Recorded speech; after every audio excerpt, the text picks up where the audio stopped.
नमस्कार साथियों, विद्या दर्शन पाठशाला के ऑनलाइन यूट्यूब मंच पे आपका स्वागत। मैं अखिलेश वर्मा, आपका मैथमेटिक्स मेंटर। जैसा कि आप थंबनेल और मेरे सामने देख सकते हैं, आज क्वाड्रेटिक इक्वेशन का सेकंड पार्ट है। फर्स्ट पार्ट हम कंप्लीट कर चुके थे। फर्स्ट पार्ट में काफ़ी सारी चीज़ें हमने पढ़ी थी, जिसमें कि हमने किस प्रकार अगर डी विवेचक डिस्क्रिमिनेंट हमें पता हो तो उस डिस्क्रिमिनेंट के आधार पर भी हम रूट्स के बारे में बता सकते हैं कि रूट्स रियल होंगे, अनइक्वल होंगे, इक्वल होंगे, इमेजिनरी होंगे, आदि कई सारी कंडीशंस हमने देख चुके थे। साथ ही कंडीशन के साथ साथ जो कोफिशिएंट थे ax² प्लस bx प्लस सी, इसके जो ABC कोफिशिएंट्स थे, तो ABC की वैल्यू क्या क्या लेने पर किस तरह के रूट्स में फ़र्क पड़ता है, किस तरह के रूट बदलते हैं, वो हमने देख लिए थे। उसमें दो ऐसी इंपॉर्टेंट कंडीशंस थी जो याद करने लायक थी। एक तो a plus B plus C equal to 0 होने पर क्या होगा, एक जो रूट होगा वो 1 और दूसरा c/a। अगर आप नए हो तो आप ज़रूर उस वीडियो को देखें। उस वीडियो को देखने के बाद आपको ये क्लास और इजी लगेगी। बाकी यहाँ भी कोई दिक्कत नहीं आएगी समझने में, आप इसे भी कंटिन्यू रख सकते हैं। एक विशेष सूचना, हमारे द्वारा RPSC first grade second grade की मैथ चलाई जा रही है, तो आप उस कक्षा को ज़रूर सुने, ज़रूर देखें। आपके एग्ज़ाम पर्पज़ के लिए बनाई गई है। ग्रेजुएशन मैथ कंप्लीट वहाँ चल रही है, और जो BSc 11 12 सीनियर सेकेंडरी मैथ्स है वो हम यहाँ एडवांस मैथ में आपको पढ़ा रहे हैं। तो ये क्लास आपके सिलेबस में जहाँ भी क्वाड्रेटिक इक्वेशन लिखा हुआ है उन सारे कंपटीशन के लिए बहुत ही इम्पोर्टेंट रहेगी। आप भले ही देखें और देख के समझने के बाद आप खुद निष्कर्ष निकालेंगे वास्तव में क्लास का मिलते। ठीक है, तो बढ़ते हैं। आज का जो टॉपिक है अपना क्वाड्रेटिक इक्वेशन में, तो साथियों आज जो टॉपिक है अपना graph of quadratic equation. Quadratic equation का ग्राफ देखना है। देखो ग्राफ से क्या होता है, किसी भी फंक्शन का हम ग्राफ देख लेते हैं तो ग्राफ देखने से काफ़ी चीज़ें मेमोराइज होने में बहुत ही ज़्यादा आसानी होती है। किस तरीके से, half sine inverse, cos inverse, tan inverse, और साथ ही trigonometry ratio sine x, cos x, tan x, इनके जब ग्राफ्स देखे, ग्राफ्स के बाद जो ही अपन क्वेश्चन पे आए या इसकी जो ग्राफिकल प्रॉपर्टीज़ को जब एल्जेब्रिक प्रॉपर्टी से मिलाया, तो अगर विजुअलाइजेशन दिमाग में रहता है कि इसका ग्राफ कुछ इस तरह रहता है तो तुरंत वैल्यू निकल के सामने आती है। तो ठीक इसी तरीके से हम इसके ग्राफ्स को देखते हैं। ग्राफ में इसके रूट कहाँ होते हैं, रूट किस तरह बदलते हैं, a की वैल्यू, b की वैल्यू, c की वैल्यू, यानी इसके कोफिशिएंट्स उसके रूट्स पे क्या प्रभाव डालते हैं, और साथ ही मिनिमम मैक्सिमम ग्राफ के लिए ये भी हम जानते हैं। ग्राफ विजुलाइज होने के बाद मिनिमम मैक्सिमम वैल्यू आराम से निकाली जा सकती है। निकाली नहीं तो हम कम से कम उसके बारे में अच्छे कमेंट कर सकते हैं कि पॉजिटिव आएगी, नेगेटिव आएगी, 0 की इक्वल आएगी। तो इसलिए ग्राफ को देख लेते हैं। अब ग्राफ की शुरुआत, ग्राफ ऑफ क्वाड्रेटिक इक्वेशन यानी द्विघात समीकरण के ग्राफ। ठीक है, तो द्विघात समीकरण अपनी क्या है, अपनी द्विघात समीकरण है ax² plus bx plus c बराबर 0। ठीक है, अब देखें यहाँ a, b और c तीनों की वैल्यू पे डिपेंड करेगा ग्राफ। तो एक जनरल ग्राफ में बनाता हूँ। पहले जनरल ग्राफ कैसे बना सकते हैं, तो कोई भी ग्राफ बनाएंगे तो f(x) लेना पड़ेगा, और f(x) equal to ax² plus bx plus c है ना। और इसी f(x) को क्या ले लेते हैं, y, तभी तो ग्राफ ड्रॉ होगा। ax² plus bx plus c। अब x की वैल्यू रखता जाऊंगा और y की वैल्यू मुझे मिलती जाएगी। ठीक है, और इसके रियल रूट्स होंगे और 2 रूट होंगे, तो ऐसी 2 जगह मुझे x पे क्या मिलेगी, 0 मिलेगा, है ना। जहाँ x की वैल्यू 0 रखने पर y भी क्या मिल जाएगा, 0। ठीक है, तो वही इसके रूट्स होते हैं। अब देखिए ये थोड़ा नया होगा, पर एक चीज़ हम पुरानी देख चुके हैं, क्या कि y इक्वल टू x² का ग्राफ हमें पता है ना। y इक्वल टू x² का ग्राफ हमें पता है कैसा होता है, तो बिल्कुल वैसा ही हम इसको काफ़ी बार ड्रॉ भी कर चुके हैं कि कुछ इस तरीके से होता है ना। y की वैल्यू जल्दी बढ़ती है कंपेयरिंग टू x के वैल्यू के। ये x हो गया और ये अपना y हो गया, ये x डैश और ये y डैश। ठीक है, जैसे यहाँ 1 लिया तो 1 पे तो 1 आएगा, पर 2 पे 2 रखते यहाँ 4 आ जाता है, इसलिए y की वैल्यू जल्दी बढ़ती है कंपेयरिंग टू x। ठीक है, अब x² और ये दोनों क्वाड्रेटिक ही तो है। क्वाड्रेटिक कैसे, तो भाई यहाँ भी x की पावर क्या है, 2 है, बाकी b और c क्या है, इसमें 0 है ना। तो यहाँ क्या है, b और c 0 नहीं है बस। अब यहाँ ax क्या है, सॉरी a क्या है, है ना। यहाँ भी कुछ ना कुछ इसके साथ मल्टीप्लाई हो रहा है, वो मल्टीप्लाई होने वाला कोफिशिएंट क्या है 1, है ना। तो उसी को a दे दिया और a बराबर यहाँ 1 है और 1 क्या है पॉजिटिव, ठीक है, 1 क्या है पॉजिटिव। तो बस इसी को कंपेयर करते हुए हमारा ग्राफ यहाँ निकल के आ जाएगा। क्या आएगा, अब आप वैल्यू रख के देखो और चाहो तो ए बी सी का कुछ भी वैल्यू रख के देखेंगे तो ग्राफ कुछ इस तरीके से आएगा अपने पास कि ये हो गया x, ये y, ये x डैश, ये y डैश, ठीक है। अभी मैं बिल्कुल जनरल ग्राफ ले रहा हूँ, इसमें कंपेयर मत करना कि बिल्कुल सेम टू सेम ऐसा ही रहेगा, पर एक जो जनरल कंडीशन लेंगे तभी तो कंपेयर करने में आसानी होगी। तो एक मैंने कोई भी जनरल कंडीशन ग्राफ्स के लिए ले ली जो कि इस तरीके से, ठीक है, ये मैंने कोई जनरल कंडीशन ले ली, है ना। जनरल कंडीशन इसलिए बोल रहा हूँ बार बार कि जनरल कंडीशन यहाँ मुझे 2 रूट भी दिख रहे हैं, ग्राफ भी सही दिख रहा है जैसा यहाँ था, पर ये 0 0 से पास हो रहा है, ये 0 0 रखेंगे तो पास नहीं हो रहा, है ना। इसलिए मैंने कोई भी एक ग्राफ इस तरह का ले लिया, ठीक है।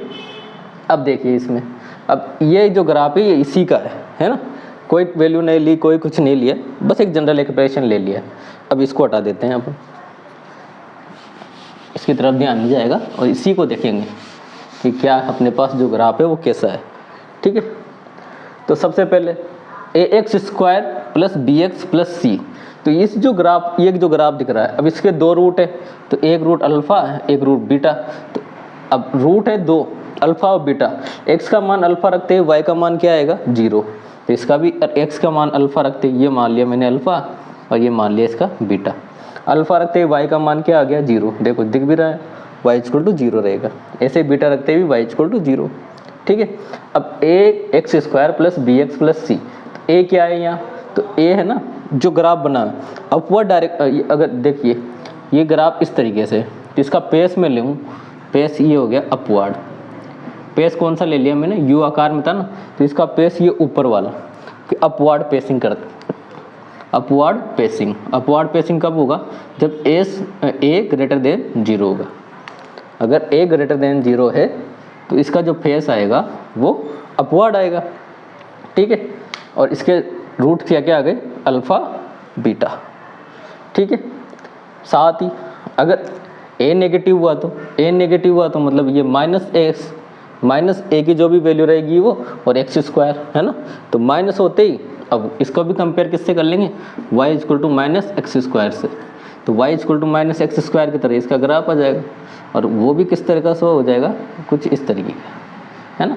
तो ये किसके लिए ग्राफ हो जाएगा, तो ये अपना हो जाएगा ग्राफ a <0 और इसको मैं बोल देता हूँ डाउनवर्ड पेसिंग।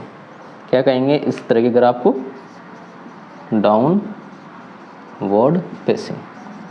ये केवल दिमाग में रखने ऐसी वाली बात है ना, कुछ इस तरीके ग्राफ निकल के आएंगे। यहाँ भी कोई भी अल्फ़ा और ये कोई भी बीटा रहेगा, जहाँ वैल्यू क्या आएगी 0, और ये किसके लिए, y = ax² + bx + c, और a क्या है यहाँ नेगेटिव, ठीक। अब ये दोनों ही ग्राफ ओरिजिन से पास नहीं होने वाले बनाए मैंने, ऐसे ही जनरल से बना लिए। अब देखते हैं, अब इसमें और इसमें, ठीक है ना। अब इसमें जो अब x की बात की जाती है डोमेन के लिए, x की जो भी बात करेंगे वो किसके लिए, डोमेन के लिए, है ना।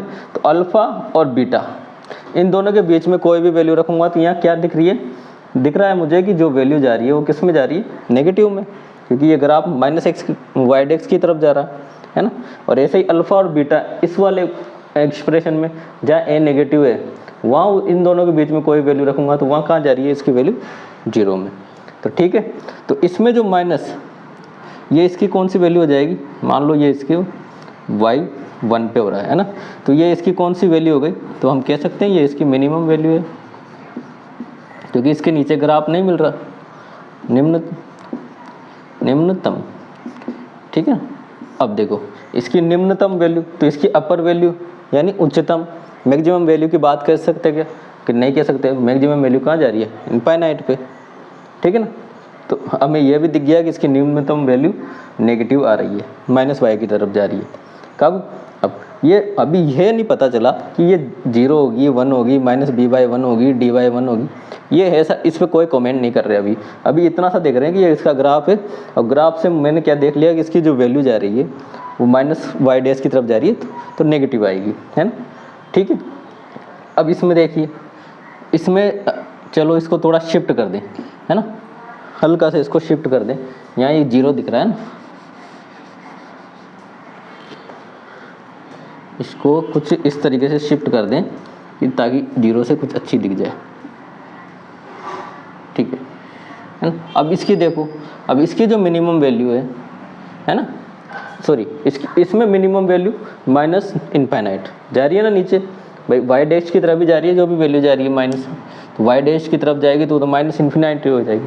पर इसमें क्या कमेंट कर सकते हैं, इसमें कमेंट कर सकते हैं कि इसकी जो मैक्सिमम वैल्यू है ये y2 के लिए ले लो, तो इसकी मैक्सिमम वैल्यू इससे, अब इससे ऊपर कोई ग्राफ मिल ही नहीं रहा, तो ये इसकी क्या हो जाएगी, maximum value.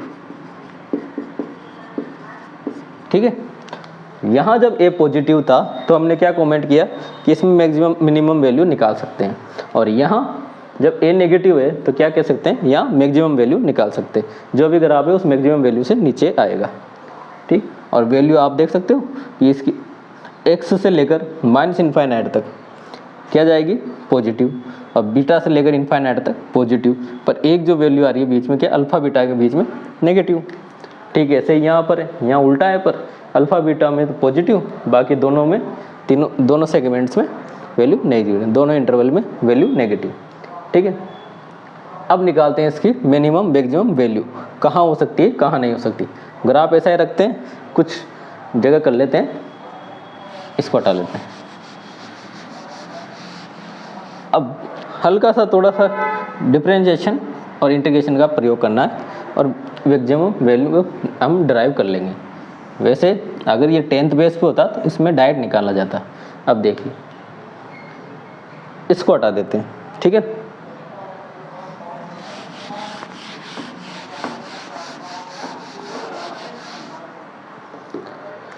y equal to ले लिया मैंने ax square plus bx plus c।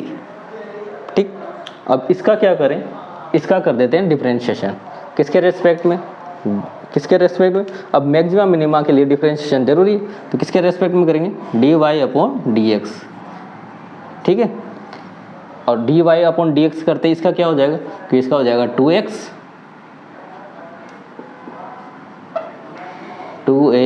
Plus b। ठीक है, अब इसका क्या निकालना है, इसका निकालना है मिनिमा। अब मिनिमा मिनिमा मैक्सिमा जो भी निकल सके वो निकालना है। उसके लिए क्या किया जाता है, उसके लिए किया जाता है कि जो y डैश आया यानी dy अपॉन dx, इसको काय के पुट कर दो 0 के, कर देते हैं। तो क्या है 2ax प्लस b अपॉन 0, है ना, तो x अपॉन क्या हो गया माइनस b/2a। यहाँ क्या मिलेगा मुझे, मैक्सिमा मिलेगा या मिनिमा मिलेगा, किस पे डिपेंड करेगा, अब a पे डिपेंड करेगा ना कि b पे। हमने देख भी लिया a पे डिपेंड करता है ना कि b पे। ठीक है, अब वापस वही ग्राफ ड्रॉ करें इसी का। अगर इसी का ग्राफ ड्रॉ करना है तो वो क्या था, कुछ इस तरीके से था। ठीक है ना, अब चलो इसको याद रख लो, y इक्वल टू क्या मिल गया माइनस b/2a। ठीक है, ये किसके लिए, ये मिनिमा मैक्सिमा के लिए। अब मिनिमम मैक्सिमम वैल्यू क्या होगी, ये तो क्या पॉइंट बता दिया कि x इक्वल टू पर मैक्सिमम या मिनिमम होगा, मिनिमम होगा, पर कितना होगा ये चेक करने के लिए क्या करना पड़ेगा। अब ये जो पॉइंट है वो पॉइंट किस में रखना पड़ेगा, इसमें, है ना, तो इसमें रख लेते हैं। तो y इक्वल टू एक्स की जगह क्या रखना है b/2a, तो माइनस b/2a का स्क्वायर, है ना, और इंटू a तो चल ही रहा है, प्लस bx, तो b माइनस b/2a और प्लस क्या हो गया c। सोल्व करते हैं तो y इक्वल टू क्या हो गया b स्क्वायर, नीचे क्या हो गया 4a स्क्वायर। ठीक है, नीचे 4a स्क्वायर और इंटू a प्लस माइनस कर लेते हैं, माइनस ही हो गया अब तो, minus b square upon 2a और प्लस c। ठीक है, अब a से तो a कट गया, क्या बचा b square upon 4a minus b square upon 2a और प्लस c। इसको सोल्व करते हैं। तो इसको सोल्व करने के साथ क्या करना पड़ेगा, अब एलसीएम ले लेते हैं। तो एलसीएम लेते ही 4 है तो एलसीएम आ गया, है ना। तो बी स्क्वायर का बी स्क्वायर, अब देखो 2a और 2, तो 2 माइनस 2b स्क्वायर और ये प्लस 4ac। ठीक है, ठीक है। तो सोल्व करते हैं। सोल्व करने पे क्या मिलेगा, y इक्वल टू, देखो बी स्क्वायर और ये माइनस का बी स्क्वायर, तो ये माइनस बी स्क्वायर और प्लस 4ac अपॉन 4a। ठीक है, ये वैल्यू मिली। तो क्या वैल्यू मिल गई, यहाँ देखिए कि y इक्वल टू माइनस का B square upon 4ac upon 2a। अब देखो ये प्लस का है ना, अगर ये वैल्यू क्या होती बी स्क्वायर माइनस 4ac, तो ये वैल्यू किसकी होती, डी की।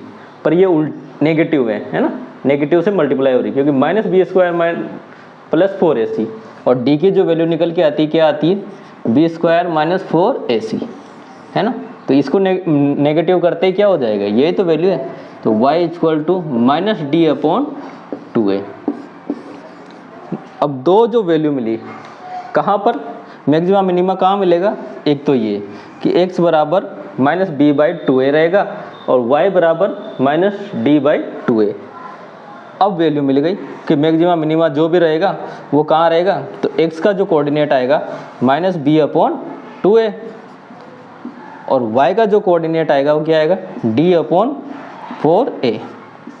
ये इसकी कौन सी वैल्यू हो गई, मैक्सिमा मिनिमा। तो ये थी बात। अब ये तो केवल इस ग्राफ के लिए थी, है ना। अब ऐसी कितनी पॉसिबिलिटीज बन सकती हैं, तो अब उस पर करते हैं चर्चा।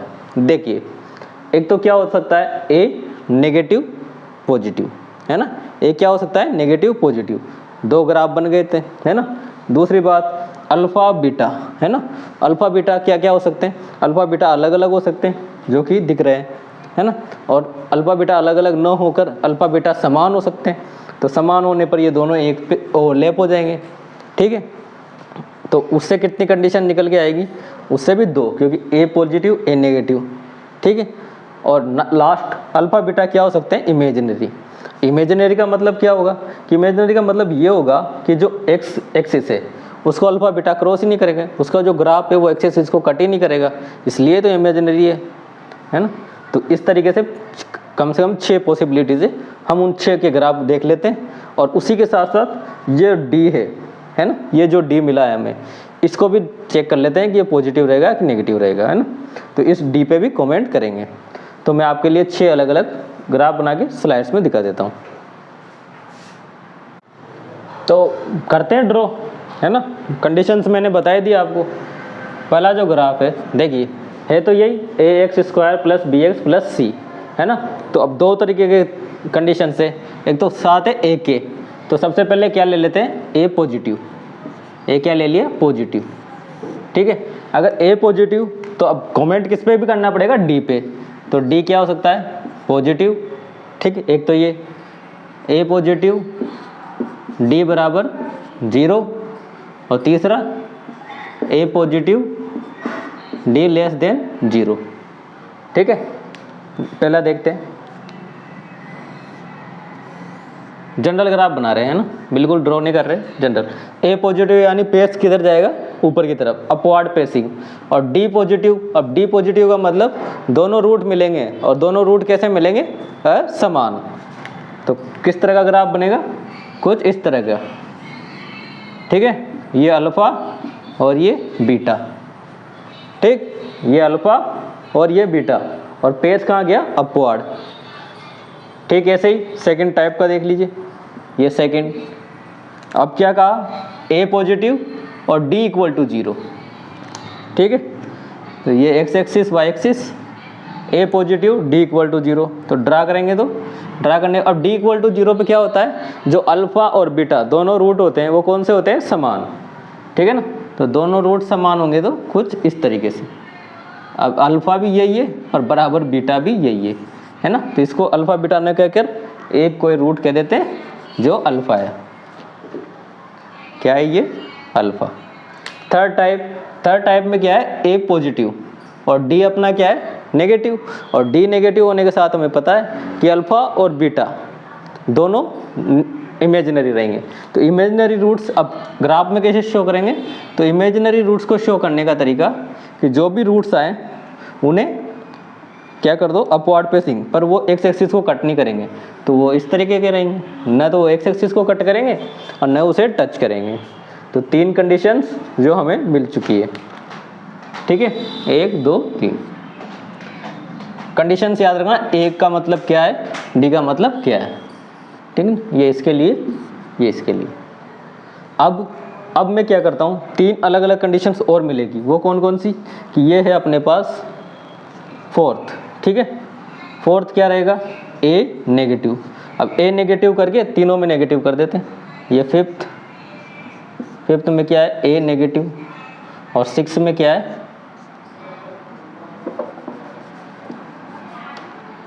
6 ए नेगेटिव, ठीक। अब ए नेगेटिव और डी वाली कंडीशन ऊपर से उठा लेते हैं ताकि चेंज हो जाए। डी क्या है यहाँ, पॉजिटिव, डी बराबर 0 और डी लेस देन 0 है। डी समझ से रहे हो, विवेचक, विवेक्तिकर और डिस्क्रिमिनेंट, वही है। कंडीशंस तो मिल गई। अब कंडीशंस मिल गई तो ग्राफ ड्रॉ करते, इसको ब्लैक से कर लेते हैं ड्रॉ, ये लो।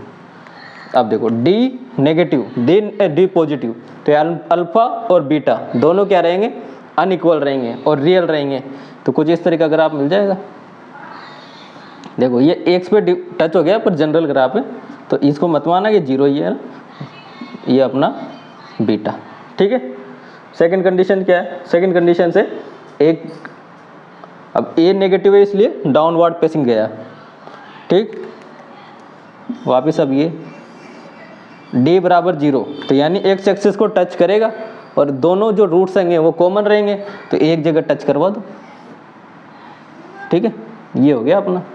और पेस ए नेगेटिव की वजह से डाउनवर्ड पेसिंग, ठीक।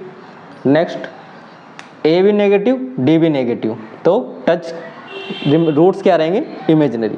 तो रूट्स इमेजिनरी रहेंगे तो बनाएंगे तो किस तरीके से बनेगा, कुछ इस तरीके से, ये इसको बिल्कुल भी क्रॉस नहीं करेगा, ठीक है। अब हमें यह भी पता है कि मैक्सिमा मिनिमा कहाँ मिलता है। अभी इसके पहले वाली स्लाइड पे किया कि मैक्सिमा मिनिमा कहाँ मिलेगा, तो मैक्सिमा मिनिमा के लिए हमें केवल कोऑर्डिनेट्स तो हमें पता है कहाँ कहाँ, कि ax² के लिए मैक्सिमा मिनिमा, ये मैक्सिमम और कोष्टक में मिनिमम कहीं भी हो सकता है ना, क्योंकि एक ही चीज़ मिलेगी जो मिलती है -b/2a और -d/2a, सॉरी 4a, -d/4a है ना, -b/2a और -d/4a, ठीक। इस पे मैक्सिमा मिनिमा मिलेगा। अब देख लेते हैं ग्राफ। अब लगभग आपको सब समझ में आ गए होंगे, क्योंकि ये ए और डी पिछली क्लासेस में हमने इन पे कमेंट्स करके काफ़ी सारी चीज़ें रूट्स के बारे में पता कर ली थी, ठीक है। अब देखिए पहले वाले ग्राफ में आप जब देखोगे कि -b/2a और -d/4a वो कहाँ मिल रहा है, यहाँ, और यहाँ मिलते ही जो वैल्यू जा रही है वो कहाँ जा रही है, नेगेटिव, ठीक है ना। तो अगर a पॉजिटिव रहेगा, d पॉजिटिव रहेगा, तो जो इसकी मैक्सिमम वैल्यू है ना, जो इसकी मैक्सिमम वैल्यू वो क्या रहेगी, नेगेटिव।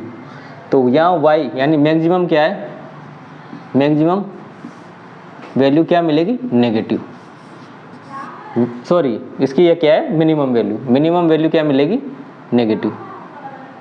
तो मिनिमम वैल्यू नेगेटिव, ठीक है ना, मिनिमम वैल्यू नेगेटिव, देख सकते हैं आप, ये इसकी मिनिमम। क्या है कि ग्राफ अच्छे से ड्रॉ हो जाए ना, तो ड्रॉ होने के बाद केवल विजुलाइज करना है, जो भी क्वेश्चन दे रखा है ना तुरंत पता चल जाता है कि इसके रूट्स कहाँ जाएंगे, इसका ग्राफ कैसा बनेगा। जनरल आइडिया पता चलते ही उसके ए डी जो भी उसमें दे रखा है उन सब पे हम कमेंट कर सकते हैं, इसलिए इस क्लास को लंबा किया जा रहा है और कुछ नहीं है ना। तो ये पहला, दूसरा, तीसरा। अब देखिए इसका डी, अब इसमें डी पूछेगा तो क्या पूछेगा, वो मिनिमम, क्योंकि मैक्सिमम तो डी ए पॉजिटिव होते ही ऊपर चला जाएगा, ग्राफ अपवर्ड पेसिंग हो जाएगा, इनफाइनाइट हो जाएगा। तो इसकी मैक्सिमम वैल्यू क्या आ जाएगी, सॉरी मिनिमम वैल्यू क्या आ जाएगी इसकी, 0, जो हमें दिख भी रही है। है ना। अब ऐसा कोई फंक्शन दे दे, सॉरी ऐसी कोई क्वाड्रेटिक इक्वेशन दे दे और हमें पता चल गया कि इसका डी जीरो है, तो डी जीरो तो न्यूनतम वैल्यू, अब न्यूनतम वैल्यू का सवाल ही नहीं है, क्या जीरो आएगी, तो उसे सोल्व करने की जरूरत नहीं पड़ती, इसलिए ग्राफ्स की ज़्यादा वैल्यू है। देखिए अब इसमें देखिए, अब इसमें कैसे निकालेंगे, तो इसमें जो डी और ए है, ए तो क्या है पॉजिटिव और डी नेगेटिव, तो इसमें जो मिनिमम वैल्यू मिलेगी वो कैसी मिलेगी, अब उनको पॉजिटिव, मिनिमम वैल्यू कैसी मिलेगी पॉजिटिव। अब इसमें भी खेल खेल जाता है, किस तरीके से, जब क्वेश्चन करेंगे तब और समझाऊंगा, पर यहाँ समझिए कि वो ऐसे 3 ऑप्शन दे देगा जो नेगेटिव वैल्यू में रहेंगे, और हम मिनिमम को जानते हैं कि हाँ मिनिमम तो नेगेटिव तो जाएगा, तो हम ये भूल जाते हैं कि उसके रूट्स तो बस इमेजिनरी जा रहे हैं। ये तो सोल्व करते हैं, सोल्व करने में हल्का सा टाइम बढ़ता है और वही टाइम हमारे लॉस में जाता है, तो ये जब पता चल जाएगा इसका डी नेगेटिव है तो डायरेक्ट पता चल जाता है।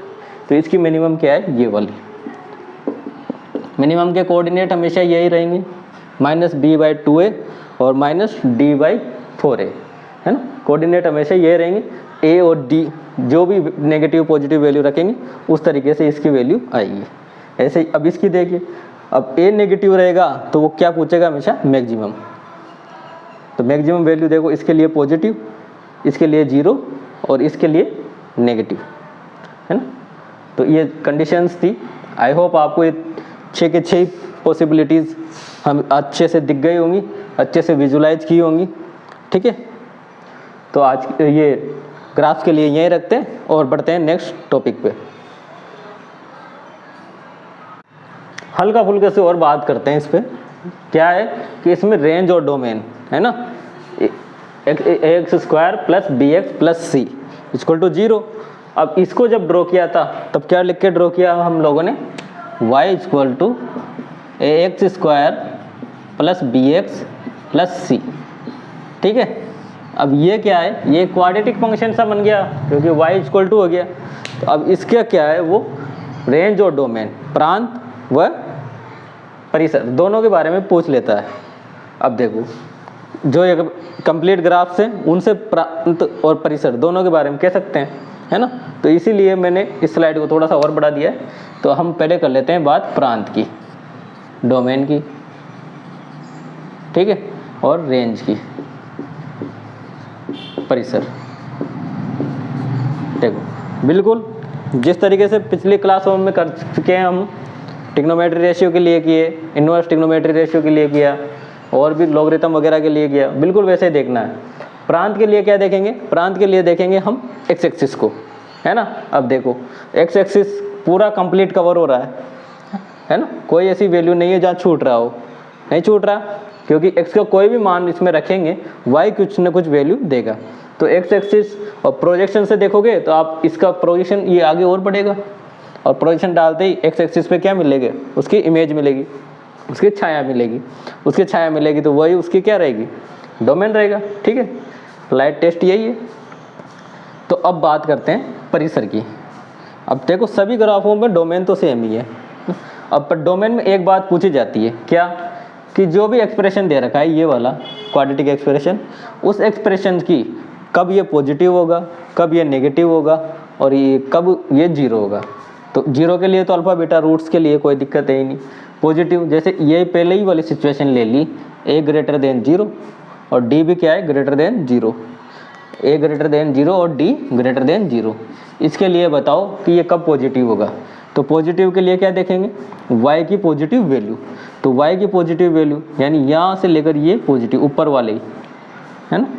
तो ऊपर वाली वैल्यू हम देख सकते हैं कि जो पॉजिटिव वैल्यू आ रही है वो अल्फ़ा यानी -∞ से लेकर, क्या लिखेंगे, पॉजिटिव वैल्यू इसकी -∞ से लेकर अल्फ़ा, इसके बीच में जो भी वैल्यू दे रहे हैं वो पॉजिटिव जा रही है, ग्राफ्स में दिख भी रहा है, ठीक है। ऐसे ही और बीटा से लेकर इन्फाइनाइट में, बीटा से लेकर इन्फाइनाइट में, ये इन्फाइनाइट तक जाएगा ना से x, तो उसमें कौन सी वैल्यू आ रही है, पॉजिटिव।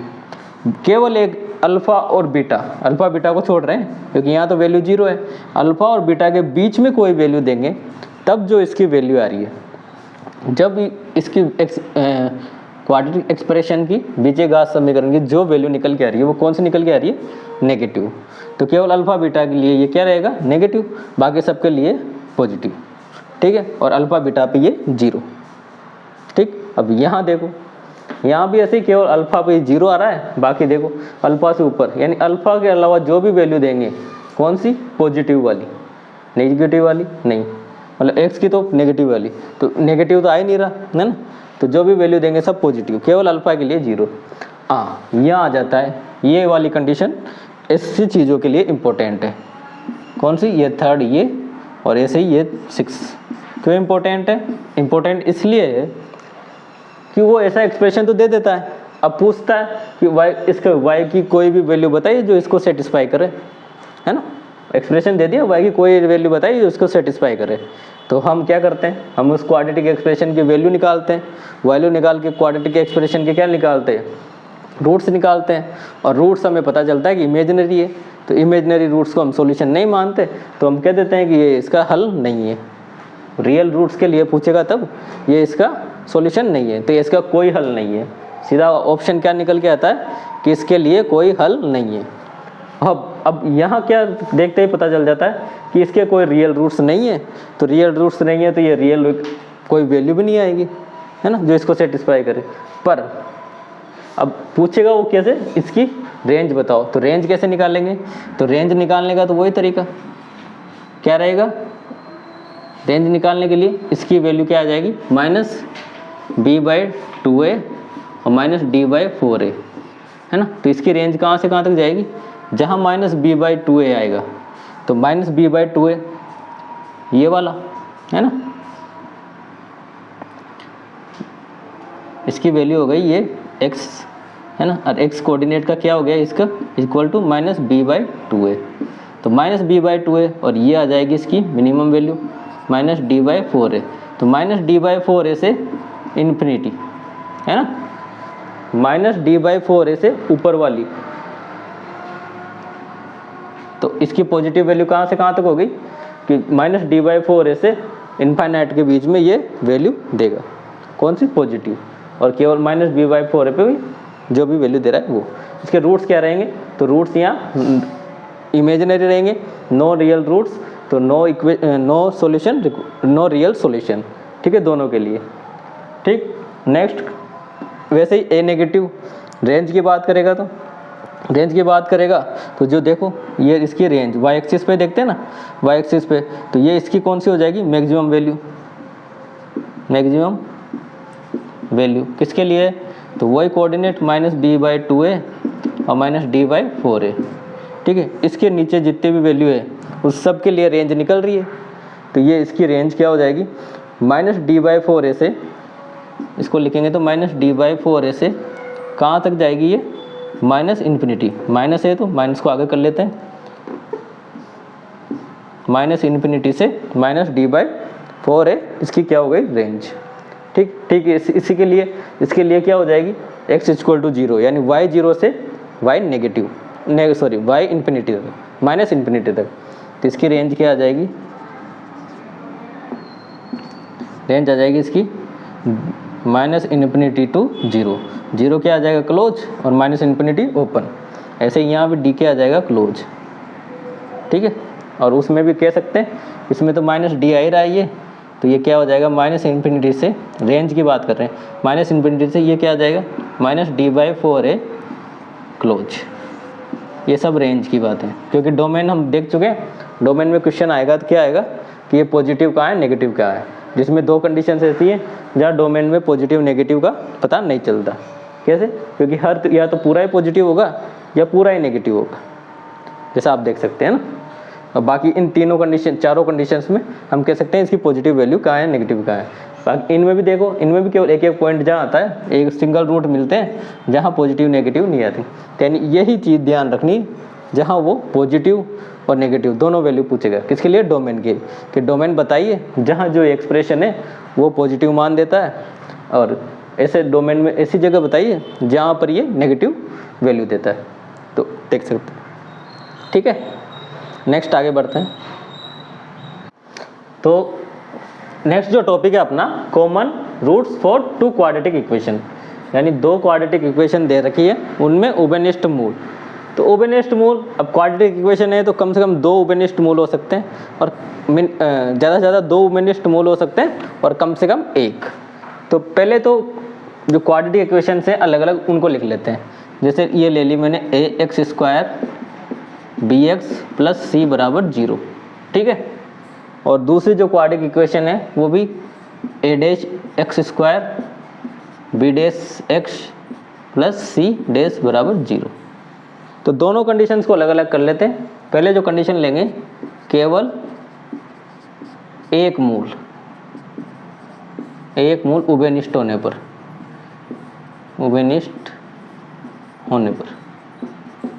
अब वो मूल क्या है, वो मूल ले लेते हैं अल्फा, ठीक है।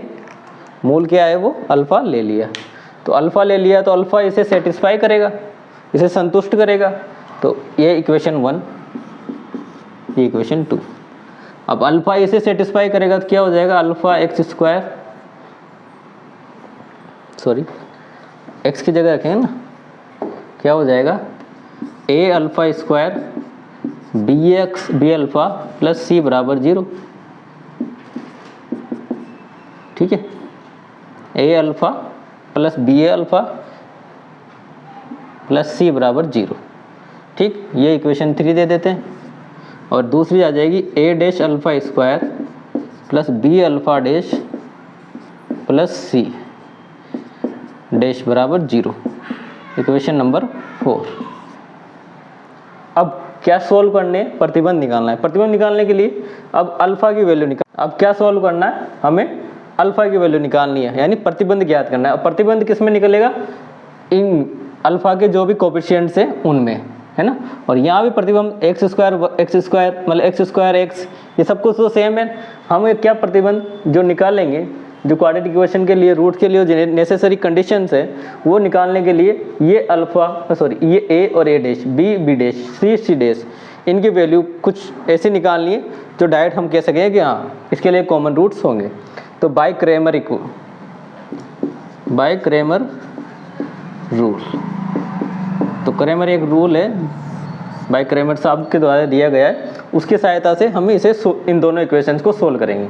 किस तरीके से, तो इन दोनों के इक्वेशन को ठीक वैसे ही सोल्व करेंगे जैसे टू वेरिएबल इक्वेशन को सोल्व करते हैं ना, बिल्कुल वैसे के वैसे ही, ठीक है। सबसे पहले क्या करें, अल्फा² को ऊपर लिख लो, ये अल्फा हो गया अल्फा², ठीक है। अल्फा² अपॉन, अब अल्फा² है ना, तो अल्फा² वाले को दबा लो। और अल्फा का जो भी कोएफिशिएंट है क्या है, bc', तो bc' माइनस b'(c), क्या हो जाएगा b'(c), ठीक है, माइनस अल्फा।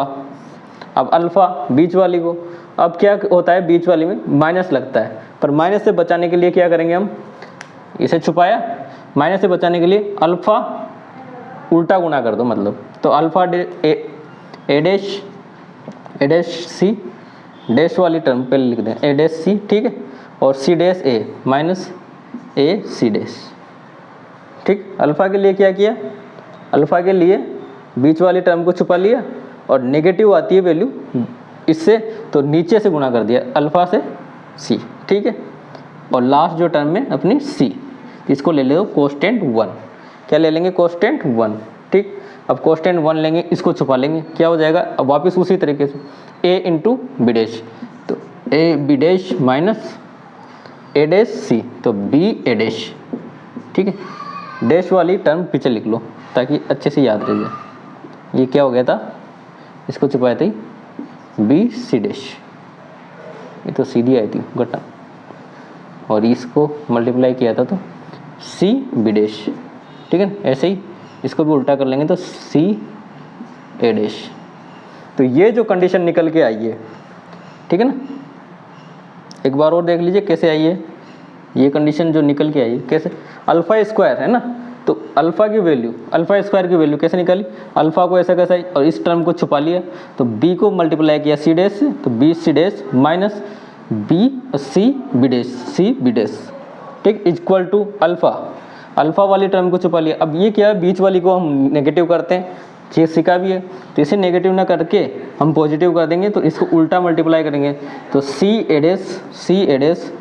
ac', और ठीक लास्ट वाली टर्म 1 अपॉन, तो 1 अपॉन, तो a' माइनस b', ठीक है।